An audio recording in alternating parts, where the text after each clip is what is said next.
રાજકોટ શહેરમાં રોડ રસ્તાને લઈને રાજનીતિ ચોમાસા બાદ અનેક સોસાયટીમાં હજુ રોડ ન બન્યાનો કોંગ્રેસનો આરોપ।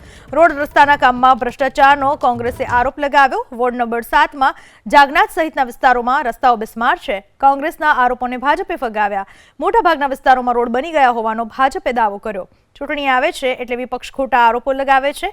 મહાનગરપાલિકામાં કોઈ ભ્રષ્ટાચાર થતો નથી, હંમેશા વિકાસના કામો થતા હોવાની વાત કરી ભાજપે। ટેન્ડર કઈ રીતે આપવું એ નક્કી લોકો કરે છે। માની લો કે અનુભવી કંપની છે ને કોઈને આપવું તો એવી રીતનું ટેન્ડર બહાર પાડવામાં આવે કે એ જ કંપનીને કામ જાય, એટલે ક્યાંક ને ક્યાંક ભ્રષ્ટાચારમાં ભયંકર રીતે થાય છે। એના માટે જ રાજકોટની જનતા છે એ તૂટેલા ફૂટેલા રસ્તાઓ ઉપર એમને ચાલવું પડે છે।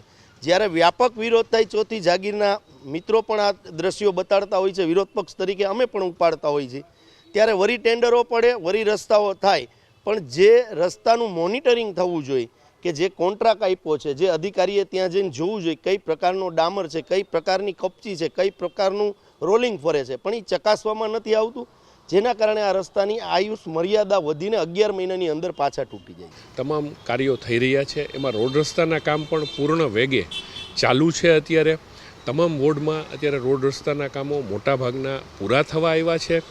જ્યાં જ્યાં ડીઆઈ પાઇપલાઇનના કામ ચાલુ છે ત્યાં થોડા પ્રશ્નો છે, પણ એ ડીઆઈ પાઇપલાઇનના કામ અને રોડ રસ્તાના કામ બંને ઝડપથી પૂર્ણ કરી અને લોકોને તકલીફ ન પડે એ માટે અમારા મેયરશ્રી, ડેપ્યુટી મેયરશ્રી, સ્ટેન્ડિંગ ચેરમેનશ્રી, દંડકશ્રી, નેતાશ્રી, અમારા 5 પદાધિકારીઓ અને કોર્પોરેટરોની આખી ટીમ એ પૂર્ણ સારી રીતે કામ કરી રહી છે અને તંત્ર પણ એમાં પૂરો સહયોગ દઈને ઝડપથી આ કાર્યો પૂરા થાય એ માટે સહયોગ કરી રહ્યું છે।